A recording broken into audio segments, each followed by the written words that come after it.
I just wonder before I start, how many people have actually been to Afghanistan? A minority.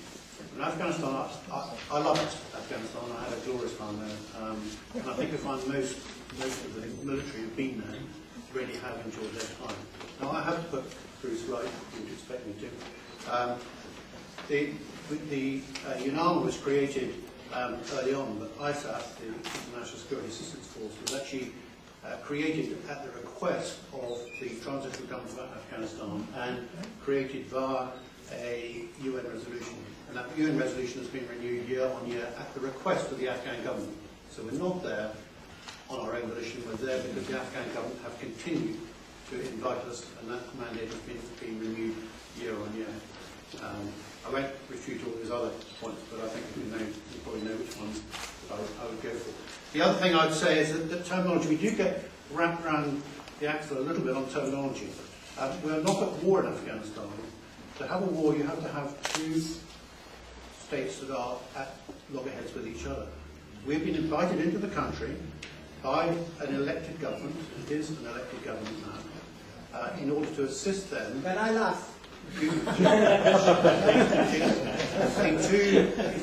elections in 2005 were deemed by the UN to be correct, and what we're at is a counterinsurgency operation, not a war. People are trying to unseat the legitimate government of Afghanistan. Now, if you were to ask an average military person why do they think they're there, they would probably give you something along these terms. They want to create an Afghanistan that's at peace with itself, is able to provide its own security, apply the rule of law, and where they leave the instruments of government working and functioning. Now, in a counterinsurgency, and this is where I think many of you might even start to agree with me, only 20% of the effort is meant to be military. The other 80% is meant to be civilian. And if you were to be looking at Afghanistan at the moment, you'll be pointing in that direction at where I think some of the problems are.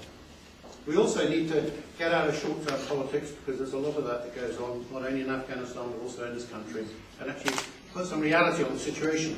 And I've only got the figures from 2008, because that's the last time I had any real facts. But then, 74% of the violence in Afghanistan was only in 10% of the districts, and only 6% of the population lived in those districts. So the vast majority of Afghanistan, not the bit that is reported on by the press, is actually living in a relative state of peace and are getting aid and things are improving. The bit inevitably the press reports on is a more exciting bit, where there is short sound bites of information they can give, and that is in the south and in the east. So you need to really get in perspective the fact that for an awful lot of Afghans, things are much, much better. Not only that, but instead of when the Soviets were there, 5 million exiting the country, since ISAF has been in the country, 5 million people have come back into Afghanistan.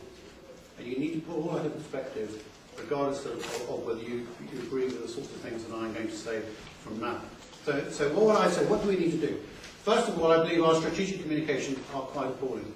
The government has singularly failed, as I think has been expressed here, to actually explain what it is we're doing there. And you certainly can't put a timetable on this sort of thing. The insurgent is trying to sap the political will not only the Afghans, but also the international community. And so if you put a timeline on a withdrawal, in other words, you don't say you're going to be there to do the right thing for the Afghans, then immediately the insurgent is going to start feeling that he's on the winning side. If he's on the winning side, then he'll get more money, which means the insurgency will then continue to be generated. And then there'll be more troubles for the Afghan people.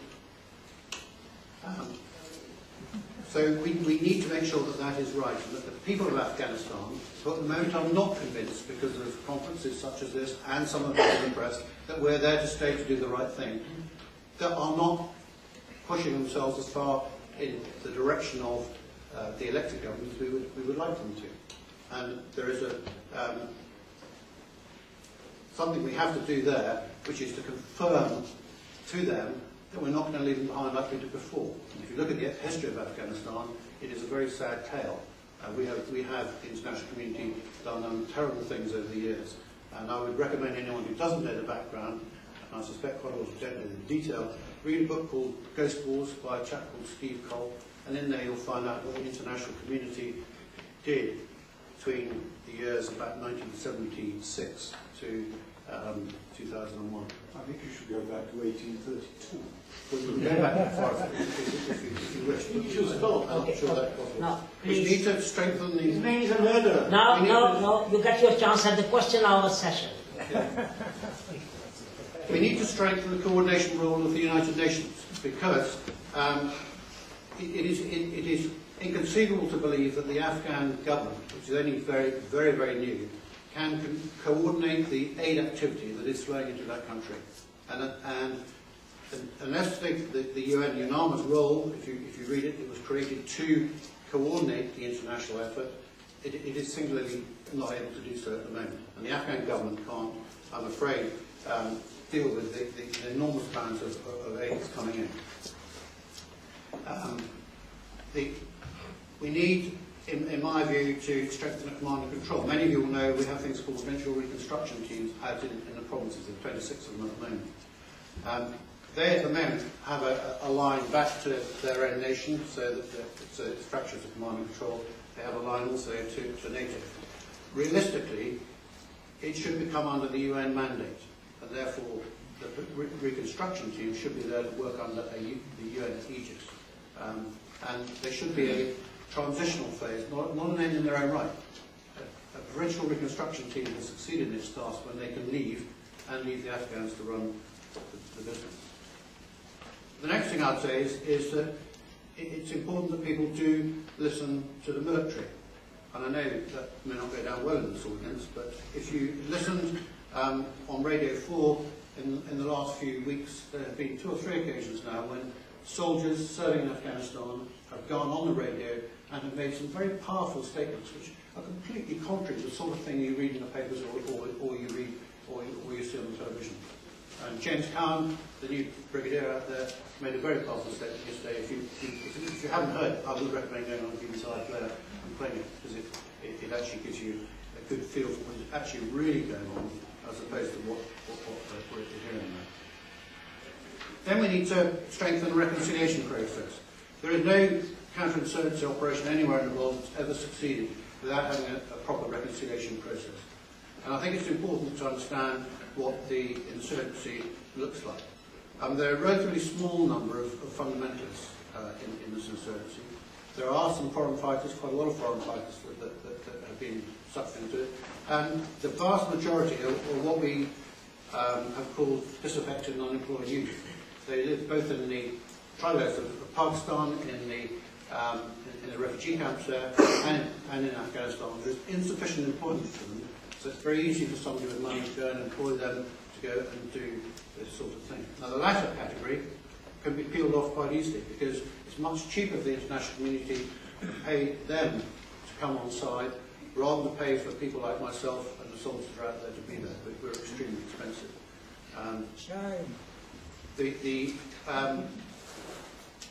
You shouldn't think that the reconciliation process is going to be a silver bullet, because it won't solve it in its own right. But if you can peel off the lower end, and then you can find accommodation for the upper end, then you can start to give the peace to Afghanistan that the nation of Afghanistan requires. If we were to walk away without doing this, then it would only be the Afghan people that would suffer. It would not be a good thing to do. The next one is corruption. There's a lot about corruption at the moment, but as this was sponsored under VJ's organisation, I thought it was interesting for you to hear what one of the presidential candidates, a very well-known presidential candidate, said to me when I said to him, how do we root out corruption in Afghanistan? And he said, the first thing you have to do is to understand that most of the corruption is as a result of the UN agencies and the non-government organisations that are there. And that until we audit those organisations, the Afghan people think it's a fair cop to go and to take the graft as well. And he said, and he is a man I have huge respect for, thank you very much, CJ, is that the UN agencies have not had their accounts audited since 2001. So if you want to root out corruption in Afghanistan, that is a place to start, and start to chase some of those people in those organisations. Narcotics, obviously we need to continue working at this. Again, I refer back to Brigadier James Khan. We've been issuing a lot of wheat seed as an alternative to opium, and that's going down very well.